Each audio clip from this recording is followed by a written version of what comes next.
좋으신 하나님인데 왜 세상에 이렇게 정말 불합리한 일들이 일어나는가, 이런 의문을 가지고 있던 그런 왕이었습니다. 아니, 그런 선지자였습니다. 왜냐하면 그 당시에 정말 유다의 굉장히 선한 왕이었던, 그죠? 요시야 왕이 무기또 전투에서 전사하고, 그 다음에 이제 그 다음 세워진 여호야김은 폭거로 백성들을 탄압하고 나라하는 부정과 또 막 부패 이런 것들이 난무하고 악인이 득세하고 의인이 멸시를 받는 그런 어두운 시기였기 때문입니다. 그리고 하나님은 하박국 선지자에게 더 악하고 강포한 갈대아, 바벨론이죠. 그래서 사용하셔서 이스라엘을 괴롭히던 이제 아수르와 애굽들을 멸망시킬 것과 또 그 악한 바벨론에게 유다가 사로잡힐 것까지, 이제 뭐 물론 그 하박국에도 말씀하셨지만 에레미야를 통해서도 계속적으로 말씀하셨고 선지자를 통해서 이런 말씀을 하셨기 때문에 이때 하박국은 하나님의 부르심 받아 파수꾼으로 성문에 서 있었는데 왜라는 질문을 가지고 하나님께 질문하고 있는 것을 우리는 볼 수가 있습니다. 왜냐하면 이스라엘 백성들이 생각하는 하나님은 공의의 하나님이라서 의로운 백성들에게는 번영을 주시고 악한 민족에게는 형벌을 주시는 그런 하나님으로 믿고 있는데 하나님께서 이렇게 정말 악한 바벨론을 사용하신다는 게 이해할 수가 없었던 것 같습니다. 그래서 하박국 선지자는 하나님께 왜 이런 일이 있는지 질문하고 그 답을 주시길 기다리고 있는 것입니다. 우리가 읽은 1절 말씀에 보니까 내가 파수하는 곳에 서며 성류에 서리라. 그가 내게 무엇이라 말씀하실는지 기다리고 바라보고 나의 질문에 대하여 어떻게 대답하실는지 보리라, 이렇게 말합니다. 그런데 하나님께서는 이유를 설명해 주시지 않죠. 그리고 2절 3절에 보니까 이렇게 말씀을 하셔요. 이 말씀을 달려가면서도 이걸 읽을 수 있게 명백하게 기록해라. 그리고 이 말씀은 정한 때가 있기 때문에 결코 거짓되지 않고 비록 더딜지라도 반드시 응답되리라, 이렇게 말씀하세요. 그러니까 어떤 말씀이 그렇다고 하시냐면 지금 이렇게 막 되어지는 일들이 그렇고 바벨론을 통해서 그렇게 나라가 전복될 것들, 이런 것들을 말씀하시는데 그런 말씀들이 속히 이루어질 거니까 기록해갖고 달려가면서도 읽을 수 있게 하라고 말씀하시는 거예요. 우리도 하박국처럼 파수꾼으로 부름을 받았습니다. 그리고 주님 다시 오실 것이기 때문에 복음을 전하라고 명령을 받으셨죠. 그러므로 깨어서 하나님 앞에 서서 대적 마귀에게 성도들을 지키고 생명의 복음을 전하는 사명을 감당해야 하는 것입니다. 또 지금 우리나라의 상황도 그때와 많이 다르지 않은 것 같아요. 굉장히 불합리한 일들이 많이 일어나고 있고 사실은 위기라고 말할 수 있는 그런 어려움들이 지금 있었고 또 지금 진행되고 있는 중입니다. 그러므로 하박국 선지자처럼 부름받은 사명자인 우리도 늘 파수꾼의 자리에 있어야 하는 것입니다. 나라를 위해, 교회를 위해, 영혼들을 위해, 또 후대들을 위해 하나님의 뜻이 이 땅에 이루어지기를 위해 기도해야 하는 것입니다. 제가 아까 우리 목사님에게도 잠깐 말씀드렸지만 제가 이제 저는 이렇게 부흥사에서 이렇게 말씀 전하지 그렇게 오래되지는 않았어요. 이제 1년 조금 넘었어요. 그랬는데 처음에는 이게 뭣도 모르고 아는 목사님이 와서 말씀 좀 전해달라고 해서 와서 말씀을 전했는데 이렇게 보면서 처음에는 하나님께서 왜 목사님들을 이렇게 모이게 하셔서 말씀 훈련을 하실까 이런 생각을 했어요. 그런데 이제 시간이 가면서 기도하면서 하나님께 여쭐 때 하나님께서 그런 말씀을 하시더라고요. 정말 저도 주일종으로 좀 연약한 중에 부르심을 받고 저는 정말 깜도 안 된다고 저는 생각합니다. 그럼에도 불구하고 정말 사실 그 과정이 쉽진 않았거든요. 그렇다면 하물며 우리 귀한 목사님들은 얼마나 많은 그런 정말 어려운 과정들과 하나님의 훈련을 통해서 그 자리에 섰겠습니까? 그런데 그런 분들을 하나님께서 그대로 두지 않으시고 반드시 더 크게 쓰실 일이 있어서 준비시키고 계신다는 마음이 들었어요. 그런 마음을 하나님이 확신을 주신 게 남북이 통일도 돼야 되고 지금 이제는 전 세계가 한국어를 배우고 있죠. 그죠? 하나님이 뭔가 하실 일이 있으니까 하나님께서 이 나라를 그런 일들을 이루어 가시지 않겠습니까? 우리가 잘 알다시피 로마를 위해서 그 하나님께서 큰 일들을 미리 준비시킬 때는 뭐 실크로드라 그러죠. 그런 것도 깔고 많은 일들을 준비하셨듯이 하나님께서 이제 마지막 때 정말 이 한국을 끝까지 쓰시기 위해서 이런 일들을 하나님이 우리 목사님들에게 준비시키지 않나. 특별히 이제 건강하게 오래 살 수 있는 이런 것도 허락해 주셔서 우리가 이제 저도 보기에 어떻게 보시면 저도 나이가 적지 않습니다. 근데 그럼에도 불구하고 나는 여기서 목사님들 그 연로하신 목사님들이 열심히 사역하시는 거 보고 엄청 도전을 받았어요. 그렇습니다. 하나님께서는 지금 이제 하박국이 어떻게 보면 하나님께 무례하게 왜 저렇게 질문을 하지 이럴 수도 있지만 저는 그 하박국이 하나님께 질문하는 것이 틀리지 않다고 생각을 합니다. 왜냐하면 제가 예전에 평신도 때 설교를 듣는데 어떤 목사님이 무조건 믿으라고 그러더라고요. 이해가 안 가더라고요. 어떻게 무조건 믿지? 뭔지 알아야 믿지. 어떻게 무조건 믿지? 이런 생각이 드는 거예요. 그래서 성경은 우리가 알다시피 하나님 알기를 힘쓰라고 말씀하시잖아요. 뿐만 아니라 내 백성이 지식이 없어서 망한다고도 하십니다. 또 이스라엘이 하나님께 열심은 있는데 하나님의 의를 몰라서, 그죠? 힘써서 자기 의를 세워가지고 결국은 하나님의 의에 복종하지 않았다고 말씀하고 있습니다. 그러므로 하나님은 무조건 믿는 것이 아니라 하나님이 무엇을 말씀하시는지 바라보고 기다리고 그분의 뜻을 이해해야 하는 것입니다. 그러므로 우리는 무조건 기도만 할 것이 아니라 그분의 뜻과 마음 알기를 위해 기도하고 바라보고 기다리는 믿음이 필요하다고 생각을 합니다. 특별히 지금 이 시대에는 답답하고 하나님께 여쭙고 싶은 것들이 참 많은 시대이지 않습니까? 아마 목사님들도 많이 여쭤보실 거라고 생각을 합니다. 그런데 이 물음을 위해선 반드시 우리가 잘 아는 얘기지만 성루에 있어야 되죠. 성루가 어딘지 잘 아시지 않습니까? 파수꾼이 서서 적이 오는지 살피는 곳이 바로 성루입니다. 그리고 그 성루에 파수꾼으로 서 있는 자만 하나님께 이런 것들을 여쭤볼 수가 있는 거죠. 그러나 파수꾼은 적들을 살펴서 막는 것뿐만 아니라 막아서는 것도 중요하지만 무엇보다도 그 적들을 실제로 물리쳐줄 그런 하나님께 집중하고 바라보는 것이 중요합니다. 그래서 하박국은 하나님이 무엇라 말씀하실지 그 음성을 기다리고 바라보고 있는 것입니다. 그런데 이제 하나님의 응답은 참 의외였어요. 그렇죠?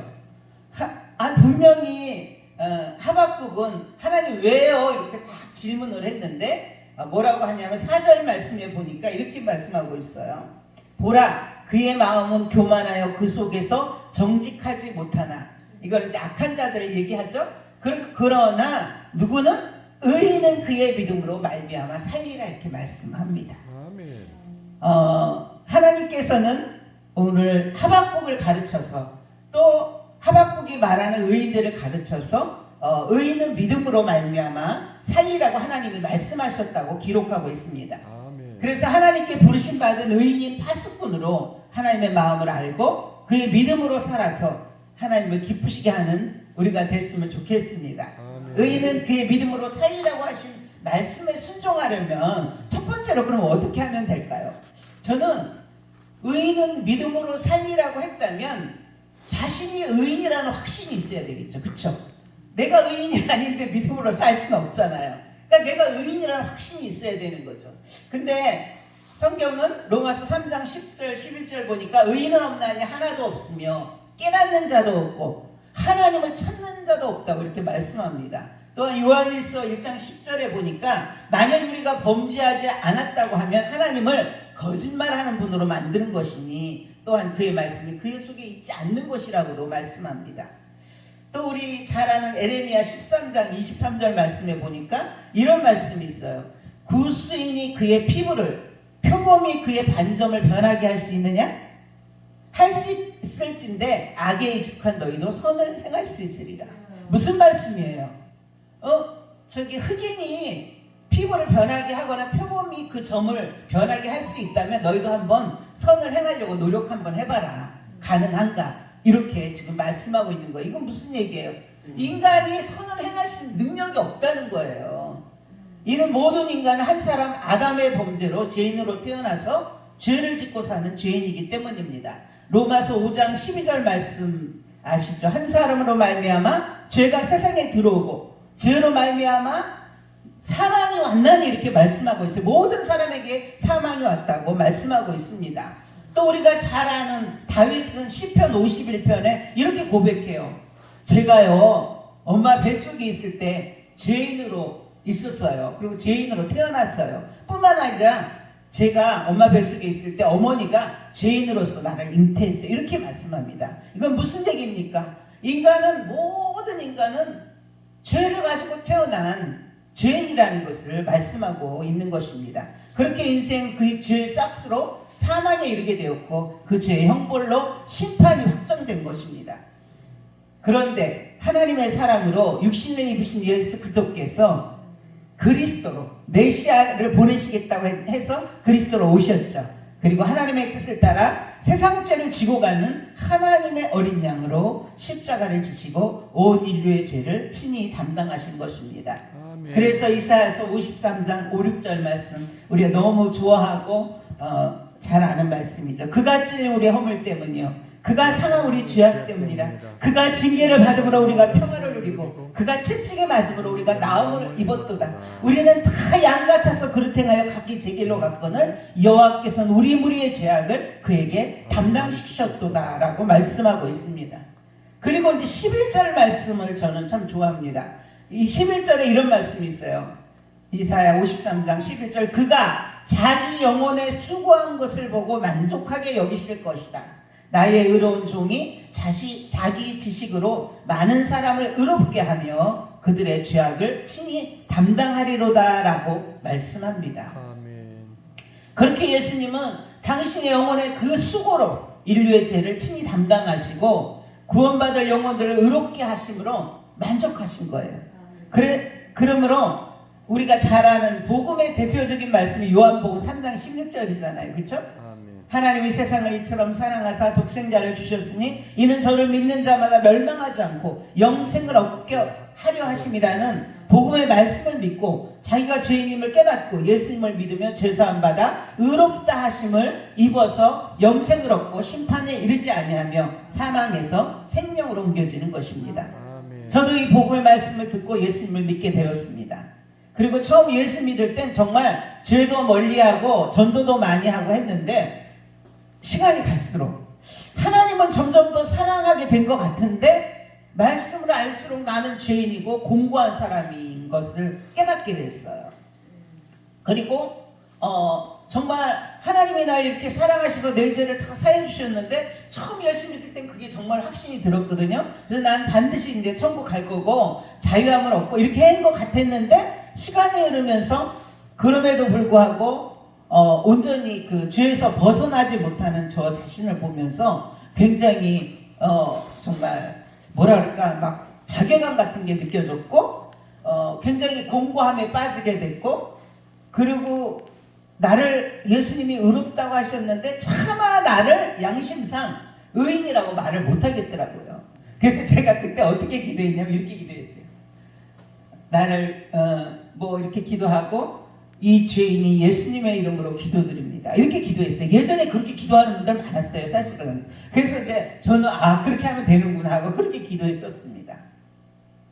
그런데 이제 물론 많은 과정들을 거쳤어요. 하나님께서 제가 이렇게 율법적이고 그런 죄책감에 빠져 있는 걸 보시고 여러 과정들을 통해서 말씀도 훈련하시고 이렇게 했는데 제가 확실하게 말씀으로 나는 의인이 됐구나. 그것을 확신했던 말씀이 바로 로마서 4장 4절에서 8절 말씀이었어요. 우리 함께 찾아서 한번 읽으면서 봤으면 좋겠습니다. 로마서 4장 4절에서 8절 말씀입니다. 같이 한번 읽어보겠습니다. 4절 5절을 먼저 읽어보겠습니다.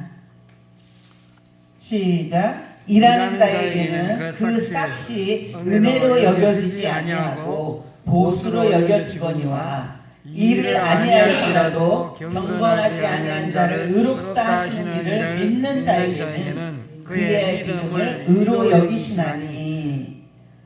이게 무슨 말씀이냐면 그렇잖아요. 어떤 사람이 일을 열심히 했어요.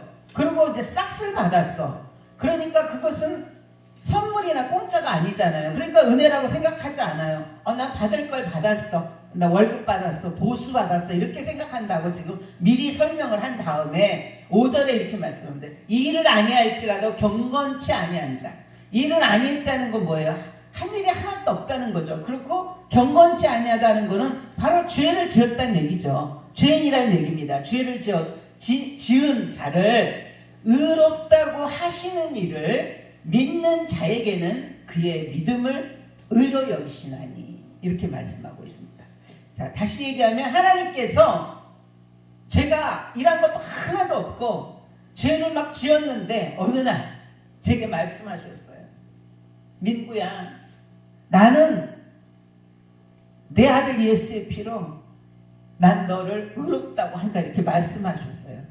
그런데 그럴 때 말도 안 돼요. 저 같은 게 어떻게 감히 의인이라고 할 수 있습니까? 하지 않고, 아멘. 하나님이 그렇다고 하시면 그런 거죠. 이렇게 할 때 제가 아멘한 그것을 하나님이 믿음이라고 말씀하신다고 말씀하고 있는 것입니다. 제가 지구촌 교회에서 좀 오래 사역을 했어요. 저희 사위하고 딸이 다 사역자이기 때문에 지구촌 교회에서 사역을 했었고, 저는 이제 거기서 새생명반이라는 곳을 맡아서 사역을 했었는데, 뭐 제가 혼자 맡은 건 아니고 원체 크니까. 근데 이제 거기 특징이 뭐냐면 교회가 크고 이러다 보니까 이렇게 성도들이 매주 뭐 몇십 명씩 오니까 그 어떻게 하냐면은 그 새생명 뭐 새가족 이렇게 갖고 한 3개월 과정이 있어요. 그 과정을 거치지 않으면 등록이 안 돼요. 일단은 목사님이 됐든 누가 됐든 일단 오면 그 과정을 거쳐야 돼요. 이제 첫 번째로 만나는 게 새생명인데 제가 그걸 좀 오래 했었습니다. 그래서 이렇게 만나서 그분들에게 이렇게 얘기를 해보면 막 장로님이 권사님이고 막 은혜가 충만해 보이는 분인데도 확신을 못 갖는 분들이 너무 많아요. 구원의 확신을. 그래서 이제 왜 제가 왜 지금 예수님 오시면 천국 가실 수 있겠어요? 이러면 좀 회개도 해야 되고 하나님 일도 해야 되고 이렇게 얘기를 해요. 그러니까 뭐가 문제냐면은 하나님 앞에 일한 게 너무 없다는 거예요. 그리고 또 하나는 아직도 죄의 문제를 해결하지 못했다는 것. 아직도 내가 죄를 짓고 있다는 것 때문에 하나님께서 너는 의인이라고 할 때 양심상, 그래서 되게 양심적이거나 선한 분들이 많이 그러더라고요.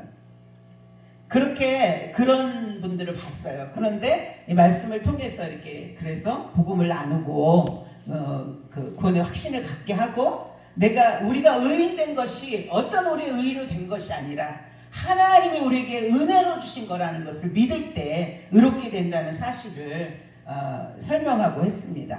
우리가 잘 아는 그 로마서 7장 24절에 보면 사도 바울이 이렇게 탄식하죠. 오라 나는 공고한 사람이로다. 이 사망의 몸에서 누가 나를 건져내랴, 이렇게 탄식하잖아요. 목사님들 이거 보면서 많이 위로받으셨죠. 저도 그랬어요.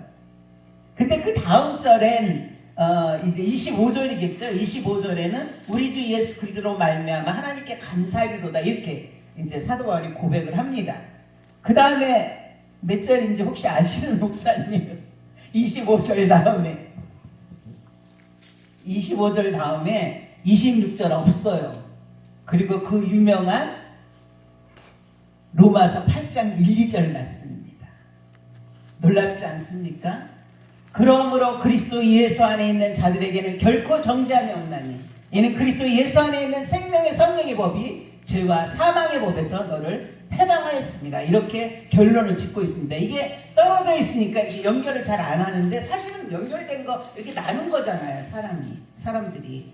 그렇습니다. 하나님께서는 이제 사도 바울이 공고함을 고백했지만, 내가 날마다 내 안에 나와 싸우고 나는 죽고 이렇게 고백했지만, 그 결론이 뭐냐면은 예수 그리스도로 말미암아 하나님을 찬양하고, 그 다음 절은 나는 죄와 사망의 법에서 해방됐고 이제는 성령의 생명의 법을 따라 사는 사람이다, 이렇게 말하고 있는 것입니다.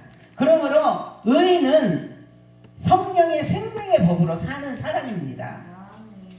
그러므로 이제 구원받아 의인이라 칭함받는 우리는 죄와 사망의 법에서 해방되었을 뿐만 아니라 이제 성령의 생명의 법에 따라 살아야 하는데, 그 법은 의인은 믿음으로 사는 것이라고 말씀하고 있습니다.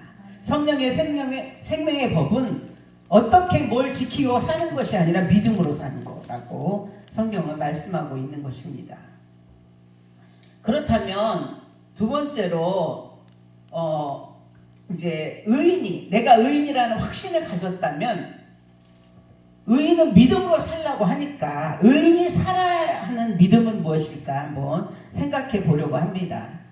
우리가 잘 아는 유명한 말씀이죠. 로마서 1장 17절, 복음에는 하나님의 의가 나타나서 믿음으로 믿음에 이르게 하나니 기록된 바 오직 의인은 믿음으로 말미암아 살리라 함과 같으니라. 잘 아는 그 마틴 루터의 종교개혁이 여기 이 말씀으로 정말 은혜를 받고 나온 거죠. 그러므로 가장 먼저 의인은 복음을 믿음으로 살아야 하는 것입니다. 이는 복음을 믿을 때 그 믿음에서 의롭게 하시는 믿음에 이르게 하기 때문입니다. 그래서 믿음에서 믿음에 이르게 한다는 이 말씀이 굉장히 축복된 말씀인 것 같습니다. 아브라함은 우리가 잘 아는 믿음의 조상입니다. 하나님이 아브라함을 부르셔서 땅과 자손을 주실 것을 약속하시고 가라고 하셨는데, 잘 아시는 대로 아브라함이 믿고 말씀을 따라갔습니다. 그래서 창세기 12장 4절에 보니까 이에 아브라함이 여호와의 말씀을 따라갔다고 기록하고 있습니다. 그리고 로마서 4장 3절에 보니까 이렇게 말씀하세요. 성경이 무엇을 말하느냐? 아브라함이 하나님을 믿음에 그것이 의로 여겨진 바 되었느니라 라고 말씀하고 있습니다. 그러므로 우리가 무언가를 해서 의인이 되는 것이 아니라 바로 믿음에서 믿음으로 해서 그것을, 그러니까 하나님이 말씀하신 그것을 믿는 믿는 그것을 바로 하나님은 그게 믿음이다 이렇게 지금 말씀하셔서 의롭게 됐다고 말씀하고 있는 것입니다.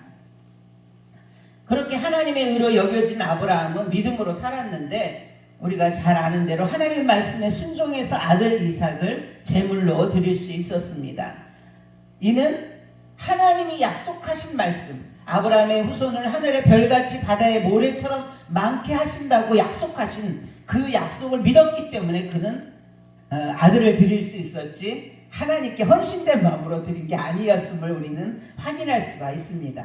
그러므로 믿음이 너무나 중요한 것입니다. 히브리서 11장 17절부터 19절에 그것을 설명하고 있죠. 그러므로 믿음으로 사는 것은 모르는 것을 무조건 믿는 것이 아니라 약속하신 것을 믿는 것입니다.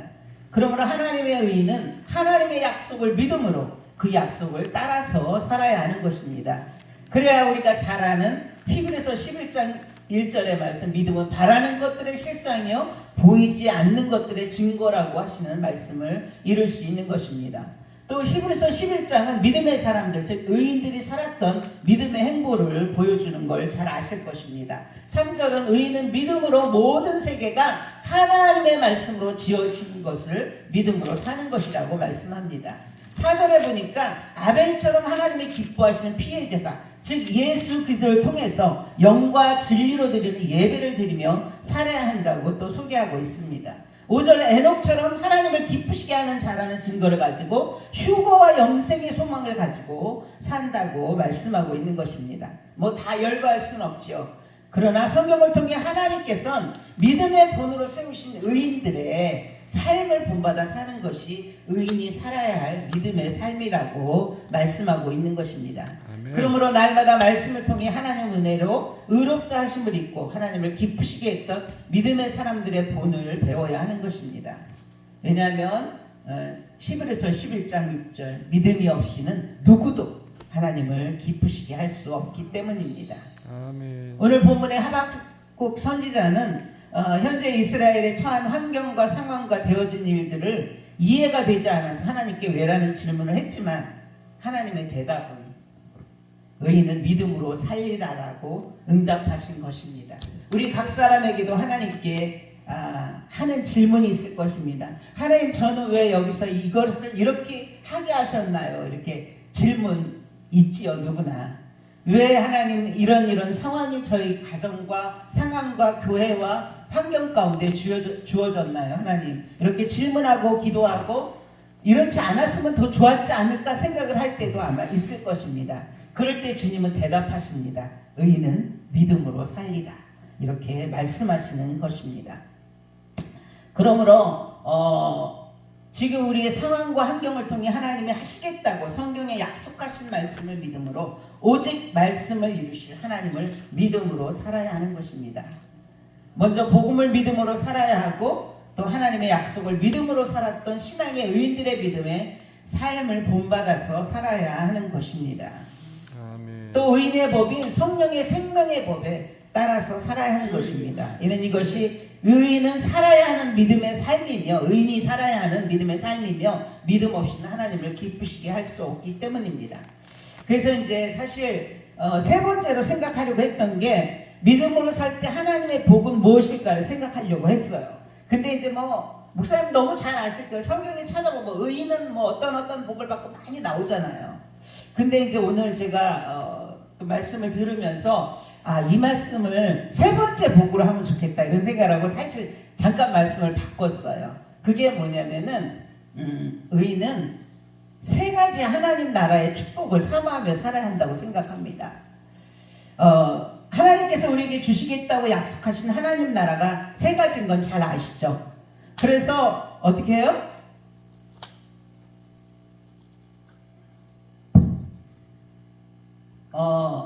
현세 지금 우리가 사는 부활을 믿는 자들 안에 임하신 하나님 나라의 약속 아시죠? 누가복음 17장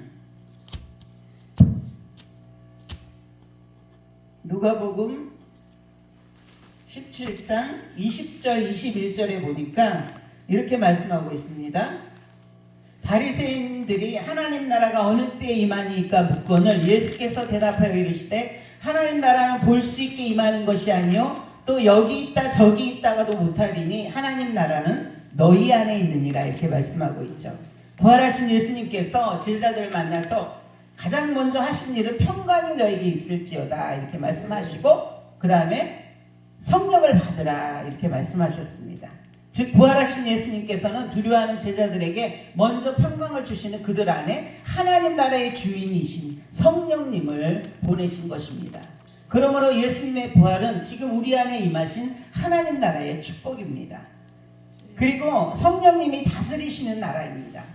너희가 하나님의 성전인 것과 하나님의 성령이 너희 안에 거하시는 것을 알지 못하느냐고 말씀하고 있습니다. 그래서 지금 내가 하나님 나라를 누리는 그것이 바로 의인이 믿음으로 살 때 받는 복이 아닌가 생각을 합니다. 그렇습니다. 하나님 나라는 지금 우리 안에 임했습니다. 그래서 우리 안에 임한 하나님 나라로 인하여 우리가 늘 하나님께 감격하고 기쁨의 예배를 드리고 그래서 영과 진리로 또 예배하라고도 말씀하고 있습니다. 두 번째 고린도전서 15장 20절에서 23절에 보니까 잠깐 볼게요.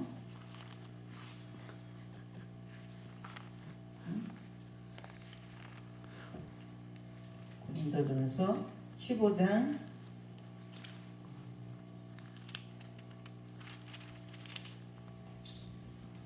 20절에서 보니까 이런 말씀이 있습니다. 그러나 이제 그리스도께서 죽은 자 가운데서 다시 살아나사 잠자는 자들의 첫 열매가 되셨도다. 사망이 한 사람으로 말미암아 죽은 자의 부활도 한 사람으로 말미암는도다. 아담 안에서 모든 사람이 죽은 것 같이 그리스도 안에서 모든 사람이 삶을 얻으리라 이러면서 부활의 축복을 우리에게 주셨잖아요. 그런데 23절에 보니까 이렇게 그러나 각각 자기 차례대로 되리니 먼저는 첫 열매인 그리스도요 다음에는 그가 강림하실 때 그리스도께 속한 자요 그 후에는 마지막이니 그가 모든 통치와 모든 권세와 능력을 멸하시고 나라를 아버지 하나님께 바칠 때라 이렇게 말씀하고 있습니다. 그래서 이제 우리 잘 아는 요한계시록 20장 4절부터 보면 이렇게 말씀하고 있죠. 또 내가 보좌들을 보니 거기에 앉은 자들이 있어 심판하는 권세를 받았더라. 또 내가 보니 예수를 증언함과 하나님 말씀 때문에 목뱀을 당한 자들의 영혼들과 또 짐승과 그의 우상에게 경배하지 아니하고 그들의 이마와 손에 그의 표를 받지 아니한 자들이 살아서 그리스도와 더불어 1000년 동안 왕노릇하니. 그리고 그 다음에 이렇게 말씀해요. 그 나머지 죽은 자들은 1000년이 차기까지 살지 못하더라. 두 번째 하나님 나라는 첫째 부활에 참여한 자들. 그래서 여기 그러면서 이는 첫째 부활이라. 이 첫째 부활에 참여하는 자들은 복이 있고 거룩하도다. 둘째 사망이 그들을 다스리는 권세가 없고 도리어 그들이 하나님과 그리스도의 제사장이 되어 1000년 동안 그리스도와 더불어 왕노릇하리라고 말씀하고 있습니다.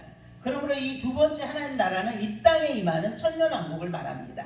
성경은 이 하나님 나라를 여러 가지로 설명하는데 아마 이 찬양 부르면 기억하시죠. 사막에 샘이 넘쳐 흐르리라, 이런 찬양이 있었죠.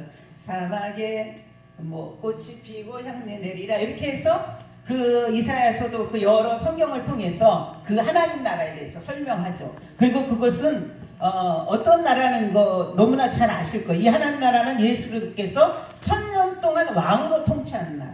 그러니까 우리 안에 임하신 나라는 성령님이, 그죠? 통치하신 나라였다면 이 두 번째 하나님 나라는 그리스도께서 왕노릇 하시는 그런 나라입니다. 그리고 우리가 잘 아는 대로 원수마귀를 1000년 동안 무적행에 가두기 때문에 정말 악이 없는 그런 나라라고 성경은 말씀하고 있고, 첫째 부활에 참여한 자들, 또 주님 앞에 하나님의 은혜로 진짜 휴거된 자들이 어린 양과 함께, 그죠? 오셔서 이렇게 함께 들어가는 장면을 계시록이나 여러 군데서 표현하고 있습니다. 어쨌든 이 두 번째 나라가 있습니다. 그 다음에 마지막 나라는 우리가 그 24절, 28절을 지금 방금 24절 읽었는데 이러죠? 그 후에는 마지막이니 그가 모든 통치와 모든 권세와 능력을 멸하시고 나라를 아버지 하나님께 바칠 때라, 이렇게 말씀하고 있습니다. 또 그리고 28절에 만물을 그에게 복종하실 때에는 아들 자신도 그때의 만물을 자기에게 복종하게 하신 이에게 복종하게 되리니 이는 하나님이 만유의 주로서 만유 아래 계시려 함이라, 이렇게 말씀하고 있습니다. 그러므로 이 맨 마지막 영원한 하나님 나라의 통치자는 바로 하나님 아버지신데, 이 나라는 오직 예수님을 믿음으로만 가는 나라 아니겠습니까? 마지막 부활에 참여한 자들이 가는 곳입니다. 그래서 그 요한계시록에 보면은 말씀하고 있죠.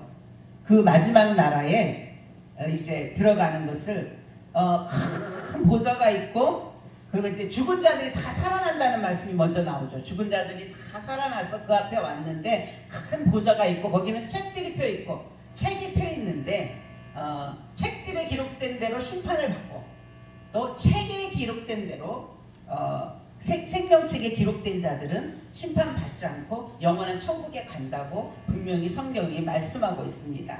바로 예수님만 믿으면 무조건 구원받는다고 약속하신 그것은 하나님의 약속이고 확실하죠. 근데 이제 이것들이 천년왕국 가는 말씀과 이런 것들이 막 섞여 있다 보니까 때로는 어떤 목사님들도 그걸 오해하는 것 같아요. 그래서 생명책이 기록됐다고 그냥 천국에 가는 게 아니라 뭐 흐려질 수도 있다, 뭐 이런 얘기를 하는데, 그러면 한 거지만 우리가 생각을 해보면 사도 바울이 정말 얼마나 구원에 대해서 말씀을 많이 남겼어요. 로마서나 갈라디아서나 막 율법은 아니고 복음이라고 그렇게 말씀을 했는데도 사도 바울도 그런 얘기를 해요. 내가 다 다른 사람을 인도해 놓고 내가 정말 구원 못 받게 될까봐 걱정이다. 무슨 구원을 말씀하는 걸까요? 바로 천년왕국을 얘기하는 거죠. 여기는 상급의 나라고, 정말 거기에는 그야말로 우리의 헌신과 어떤 분은 순교로, 어떤 분은 어떤 정말 주님을 은혜를 사모하는 그런 간절함으로 하나님이 보내시는 곳이기 때문에, 그래서 말씀이 이것저것이 다른데 목사님들이 이걸 분별해서 얘기해 주지 않으면 성도들은 예수 믿는다고 구원받는 게 아니구나, 이렇게 오해할 수밖에 없는 것입니다. 그리고 목사님들 중에도 좀 오해하고 있는 분도 더러 있는 것 같아요. 뭐 우리 목사님들은 아니시겠지만 아무튼 그렇습니다. 그래서 이렇게 하나님은 세 가지 하나님 나라를 우리에게 허락해 주셨는데, 그럼 이 세 번째 하나님 나라와 두 번째 하나님 나라가 다른 건 뭘까요? 여러 가지가 있겠지만 두 번째 하나님 나라는 상급의 나라고, 우리가 육신의 몸을 가지고 가는 나라라면 세 번째 하나님 나라는 마태복음 22장 30절에 보니까 부활 때에는 장가도 아니가고 시집도 아니가고 하늘에 있는 천사들과 같다고 예수님이 말씀하세요. 왜 그랬냐면 하나님 나라에서 부활을 믿지 않는 사두개인들이 물어봤어요. 이제 그 이스라엘 법에는 형이 장가가고 그죠? 죽으면은 둘째가 또 형한테 들어가고 이런 얘기를 쭉 하면서 물어보니까 그때 이제 이 얘기를 하십니다. 그러므로 또 로마서에도 이렇게 말씀하세요. 14장 17절 하나님 나라는 먹는 것과 마시는 것이 아니요 오직 성령 안에서 의와 평강과 희락이라고 말씀합니다. 그러므로 아버지 하나님이 통치하시는 하나님 나라는 영원하며 우리는 천사와 같이 삼위 하나님과 의와 희락과 평강으로 사는 나라라고 성경은 말씀하고 있는 것입니다. 그러므로 우리가 정말 의인으로 믿음으로 산다면 하나님께서 이 세 가지 하나님 나라를 우리에게 모두 허락해 주실 줄로 믿습니다. 이미 이 땅에서 하나님 나라를 누리고 계실 줄 믿고 또 우리가 정말 제가 이제 어떤 경험이 있냐면 이 천년왕국에 대한 그런 말씀을 들은 적이 있었어요. 그래서 그 말씀을 듣고 너무 막 사모하는 마음이 생기더라고요. 내가 과연 천년왕국에 갈 수 있을까? 그런 생각이 들어가지고 막 그런 마음을 가지고 있는데 맨 마지막으로 그 사도 바울의 고백을 고백하면서 그 사도 바울의 마지막 말이 뭐였냐면은 나처럼 간절히 사모하는 자들에게도 하나님 이 나라를 주실 것이다. 이런 말씀을 하더라고요. 그래서 제가 너무 감사해서 아멘 그렇게 했는데 그때 하나님께서 제게 음성을 들려주셨어요. 딸아 내가 너를 얼마나 사랑하는 줄 아느냐? 너는 잊었을지라도 네가 내 이름으로 핍박받은 것들을 나는 잊지 않았다. 그러면서 두려워하지 말라고 내가 그날을 줄 것이라는 그런 하나님이 은혜를 주셨어요. 얼마나 감격하고 저는 그 나라를 간절히 사모합니다. 최소한 우리 제종들은 그 나라에 다 가게 될 줄로 믿습니다. 사모함으로라도 우리는 부족하지만 예수님의 의를 힘입어서 우리가 정말 내가 할 수 있는 난 충성한다면 우리의 외모를 보지 않으시고 우리를 중심을 보시는 하나님께서 그 나라의 축복을 우리 가운데 허락해 주실 줄로 믿습니다. 아멘. 또 이제 말씀을 마감하겠습니다. 우리는 값없이 은혜로 주신 믿음으로 복음을 믿고 구원을 얻었습니다. 그리고 구원받은 우리를 예수님 때문에 의롭다고 하신 하나님을 믿는 믿음 때문에 감히 우리가 의인이라고 칭함을 받게 되었습니다. 그래서 원수 마귀는 틈만 나면 우리를 정죄해서 뒤로 물러가게 할 것입니다. 히브리서 말씀에 보니까 그렇게 말씀하죠. 오직 나의 의인은 믿음으로 말미암아 살리라. 그러나 저가 뒤로 물러가면 내 마음이 저희를 기뻐하지 아니하노니 너희는 뒤로 물러가서 침륜에 빠질 자가 아니라 오직 영혼을 구원함에 이르는 믿음을 가진 자라고 말씀하고 있습니다. 왜냐하면 우리가 의롭게 된 것은 예수님이 그 영혼의 수고와 그가 찔리시고 상하시고 징계를 받으시고 채찍에 맞으시고 수치를 당하심으로 우리가 우리의 죄를 담당하신 결과잖아요. 그러므로 우리가 의인인 것을 믿는 것은 굉장히 중요한 말이죠. 우리가 의인이라고 믿는 것은 예수님이 십자가를 통해서 이루신 일을 믿는 것입니다. 그리고 의인은 오직 복음을 믿음으로 하나님 약속을 믿음으로 살아야 하는 것입니다. 그리고 믿음으로 산다는 것은 믿음의 선진들이 살아왔던 믿음의 삶을 본받고 말씀의 약속을 따라서 사는 것입니다. 그럴 때 하나님 의인의 간구를 들으시고 응답하시고 열매 맺게 하시며 성공을 통해 의인에게 주시기로 약속한 모든 복을 주실 것입니다. 뿐만 아니라 이 땅에서 성령님이 다스리는 하나님 나라를 누리며 살다가 예수 그리스도가 다스리시는 상급의 나라 천년왕국의 복과 아버지 하나님이 통치하시는 영원한 하나님 나라의 복을 다 받을 수 있을 줄로 믿습니다. 아멘. 이 복을 받는 우리가 되도록 우리는 믿음으로 살기를 간절히 소원합니다. 아멘. 기도합니다. 하나님 참 감사합니다. 부족하고 참으로 연약한 종이 오늘 하나님께서 은혜로 주신 말씀을 함께 귀한 목사님들과 나눴습니다. 아버지 다 알지만 하나님께서 다시 한번 상기시키고 우리가 정말 이 놀라운 하나님의 축복 의인이 됐다는 사실을 잊지 않기를 원하시는 줄 믿습니다. 아멘. 이제 우리가 의인이오니 예수님 때문에 의인이 되었사오니 오직 믿음으로만 살 수 있도록 하나님 축복하여 주옵소서. 아멘. 하나님께 감사를 드리며 예수님 이름으로 기도하옵나이다. 아멘.